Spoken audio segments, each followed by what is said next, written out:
¿Qué pasaría si la inteligencia artificial pudiera reaccionar al mundo no como quien ve una película, sino como quien la vive, fotograma a fotograma, en tiempo real?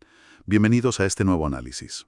Hoy vamos a meternos de lleno en un tema que, aunque suene muy técnico, define el futuro más inmediato de la inteligencia artificial, la eficiencia. Tenemos estos modelos gigantes, los Transformers, que son la base de casi todo lo que nos sorprende hoy. De todo, sí. Pero claro, tienen un talón de Aquiles, una especie de fallo de diseño. Para entender un momento necesitan ver toda la secuencia que lleva hasta él, una y otra vez. Con lo cual son lentísimos. Exacto.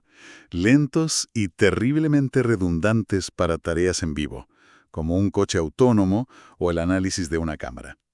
Hoy vamos a desgranar un artículo de la Universidad de Aarhus que propone una solución que suena casi a truco de magia. Los Continual Transformers. Y la promesa es radical.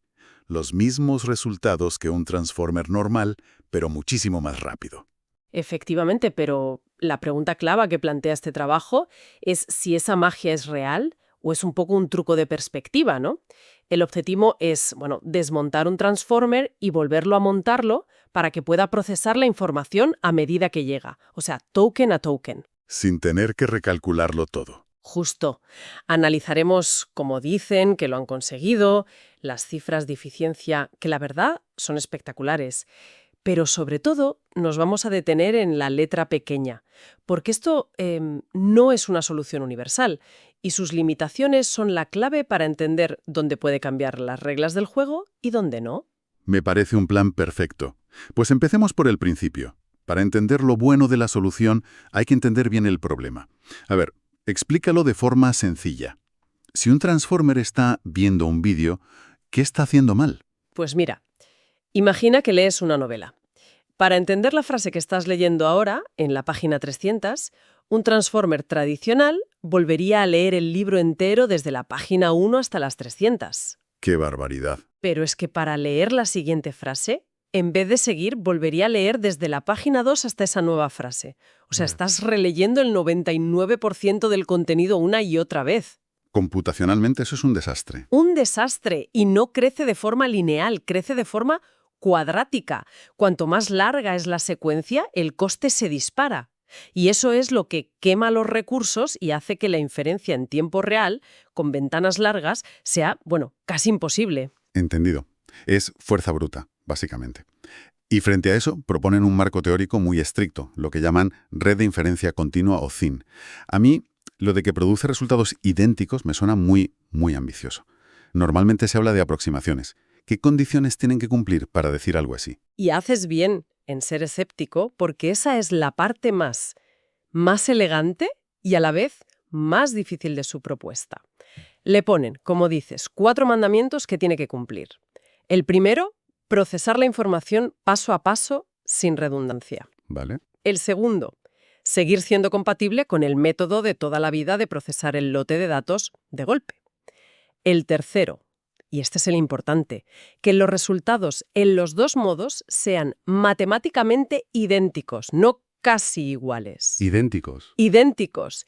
Y cuarto, que todo esto se haga usando los mismos parámetros del modelo que ya está entrenado. Un momento. Ese cuarto punto es crucial. O sea, no están diciendo crea un modelo nuevo y entrénalo, que eso cuesta millones. Están diciendo coge tu Transformer ya entrenado, aplícale esta reformulación y de repente funciona en tiempo real y te da la misma respuesta. Precisamente. Toda la innovación es de algoritmo. No es de hardware ni de reentrenamiento. Es una forma más inteligente de hacer las cuentas. De hecho, hay arquitecturas que ya hacen esto, como las redes recurrentes, las RNNs. Claro, las de toda la vida. Eso es. Lo que este trabajo consigue es darle a los Transformers la eficiencia de las RNNs sin que pierdan nada de su potencia. Y para lograrlo se meten en el corazón del Transformer, en la atención, y proponen 2 versiones. La primera me parece fascinante, la atención continua retroactiva, CoreAT. Explícanos esto, porque suena a que viaja en el tiempo. Es una idea muy potente, sí. No solo calcula el resultado para el nuevo dato que llega, sino que usa esa información nueva para actualizar y refinar las predicciones que había hecho de los datos de antes. ¿Cómo? Es como si en una conversación oyes la última palabra de una frase, por ejemplo, sarcásticamente, y tu cerebro no solo procesa esa palabra, sino que al instante reinterpreta toda la frase que acabas de oír. O sea, que mantiene una comprensión del pasado que está viva, que se actualiza. Eso es increíblemente útil. Pero también suena caro, computacionalmente hablando. Y lo es. Esa potencia tiene un coste. Por eso proponen la segunda variante, que es justo lo contrario, la atención continua de salida única, o COSIAT. Esta es la versión, digamos, ultraligera. La pragmática. Exacto. Se olvida del pasado y solo se preocupa de calcular la salida para el instante actual. Un aquí y ahora.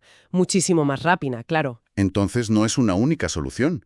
Es como un dial que puedes ajustar.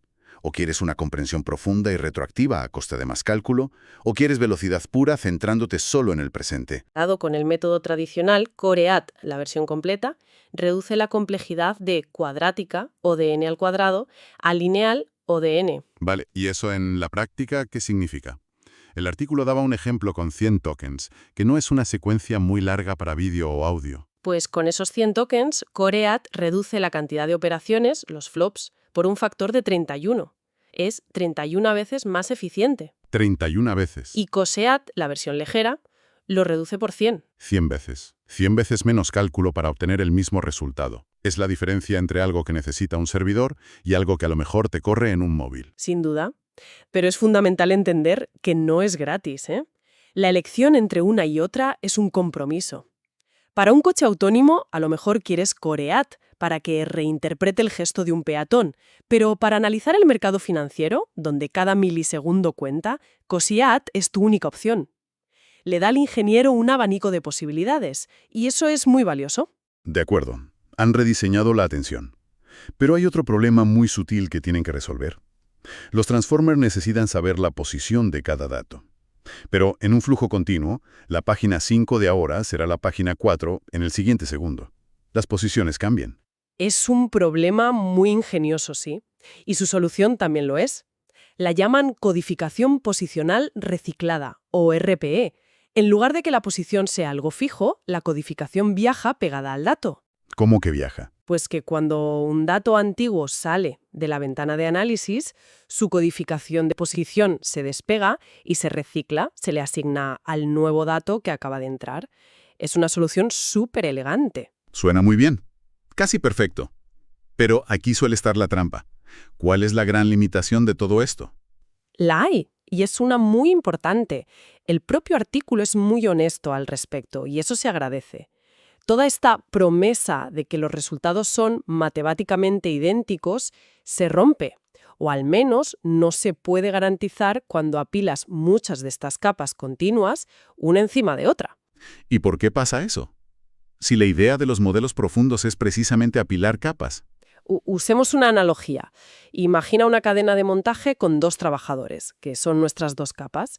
Para que la línea sea eficiente, la primera capa procesa una pieza del coche, la segunda capa recibe esa pieza y trabaja en ella. Vale. El problema es que un transformer estándar es como si el segundo trabajador, para hacer bien su trabajo, necesitara ver no solo la pieza que le llega, sino el coche entero en el que va a ir montada esa pieza. El método continuo, al ir paso a paso, no le puede dar esa visión completa a la segunda capa. La lógica se rompe y la equivalencia se pierde. Entiendo. La analogía lo deja muy claro. Entonces, ¿cuáles son las implicaciones? ¿Significa que no veremos esto en modelos gigantes tipo GPT-4? ¿Qué puertas cierra esta limitación? ¿Y cuáles abre? Pues cierra de momento la puerta a reemplazar tal cual la arquitectura interna de los grandes modelos de lenguaje, pero abre una puerta enorme y mucho más inmediata, la de usar estos bloques continuos en arquitecturas superficiales, de una o dos capas. Como, por ejemplo, Piensa en ellos como un acelerador, que le puedes poner a una red convolucional para que entienda el tiempo. O como la pieza central de sistemas ligeros para edge computing, cualquier aplicación que necesite eficiencia por encima de una profundidad masiva. El nicho es inmenso. un nicho que incluye robótica, coches autónomos, vigilancia. Bueno, hablemos de las pruebas. Lo validan en la detección de acciones en videos en tiempo real. Y aquí las cifras vuelven a ser espectaculares. Sí, los resultados que presentan son como mínimo llamativos. En el dataset Zumos 14, su modelo más simple, el de un solo bloque, Reduce los flops por un factor de 63, comparado con una versión ya simplificada del original. Pero la cifra que más impacta es la comparación con el modelo original completo. Ahí la reducción es de 255 veces, con una caída de precisión de apenas un punto. O sea, 255 veces más eficiente. Viene de simplificar el modelo base antes de aplicar su técnica. La comparación es un poco desigual. Comparan su versión más ligera contra la más compleja del otro. Es una puntualización muy importante. No es una comparación limpia de manzanas con manzanas. Exacto. Y hay más. En otro dataset que prueban, TV Series, los modelos no continuos, originales, sacan resultados de precisión un poquito mejores. Los propios autores sugieren que podría ser por diferencias en la codificación posicional. Esto es clave porque demuestra que no es una solución mágica que funcione perfecto siempre. Claro, que la eficiencia casi siempre tiene un coste. Aunque en este caso sea mínimo, sí. Siempre hay un trade-off. El segundo campo de pruebas me parece fascinante. Clasificación de géneros musicales. Convierten el audio en espectrogramas, que son básicamente una imagen de las frecuencias del sonido, y lo tratan como si fuera una película. Es un enfoque muy estándar y aquí los resultados son, en mi opinión, más reveladores que en el vídeo. Nos dan una comparación mucho más limpia. ¿Qué es lo que ves tú en esos resultados? Pues hay una comparación directa que lo resume todo. Su modelo continuo de 2 capas, el Cotrans B2, saca un 94,4% de precisión. El modelo regular equivalente, el Trans B2, saca un 95,0%. Es una diferencia de 0.6 puntos. Mínima. Mínima. Y a cambio de esa pequeña caída, el modelo continuo consume 1,76 veces menos flops. Es casi el doble de eficiente. Ese es el trade-off del que hablabas puesto en números claros. O tienes un 0.6% más de precisión, o tienes casi el doble de velocidad. Exactamente.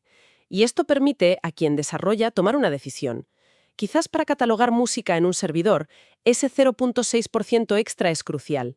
Pero para una app en un móvil que identifica canciones en tiempo real, duplicar la eficiencia a cambio de una diferencia de precisión casi imperceptible es una victoria aplastante. Te permite elegir el punto exacto en la curva que tu aplicación necesita. ¿De acuerdo? Creo que tenemos una imagen muy completa. Hemos visto una reformulación brillante del Transformer para atacar su mayor debilidad, la redundancia computacional. Luego, hemos analizado las dos soluciones que proponen, la retroactiva y la de salida única, que no son una solución única, sino un abanico de opciones para equilibrar análisis y eficiencia. Y finalmente, hemos visto pruebas que demuestran reducciones drásticas en el coste computacional, aunque, como bien has señalado, hay que leer la letra pequeña de esas cifras y entender las limitaciones, sobre todo en arquitecturas profundas. Para mí, la conclusión más importante es que esta es una innovación puramente de algoritmo. No necesitas un chip nuevo, no necesitas más hardware. Es una forma más inteligente de organizar los mismos cálculos para que los modelos que ya tenemos funcionen de manera radicalmente más eficiente. En tiempo real. Y aunque su compatibilidad garantizada se limita a arquitecturas de pocas capas, El nicho de aplicación para esa capacidad es, como ya hemos dicho, enorme. un nicho que nos acerca un paso más a una inteligencia artificial que de verdad sea perceptiva, que no analice el pasado, sino que experimente el presente de forma continua. Correcto. Piensa en robótica, en vehículos autónomos, en monitorización médica, sistemas de alerta temprana. Cualquier campo donde reaccionar a un flujo de información en milisegundos es la diferencia entre el éxito y el fracaso. Y esto nos deja con una reflexión final. A medida que la IA se vuelve más capaz de percibir y reaccionar al mundo, no a la velocidad de un análisis de datos, sino a la velocidad de la propia realidad, ¿qué nuevas responsabilidades y dilemas éticos surgen al diseñar sistemas que operan con esa inmediatez? Ya no hablamos de analizar un dataset, sino de actuar en el mundo, fotograma a fotograma. Gracias por acompañarnos en este análisis en profundidad. Hasta la próxima.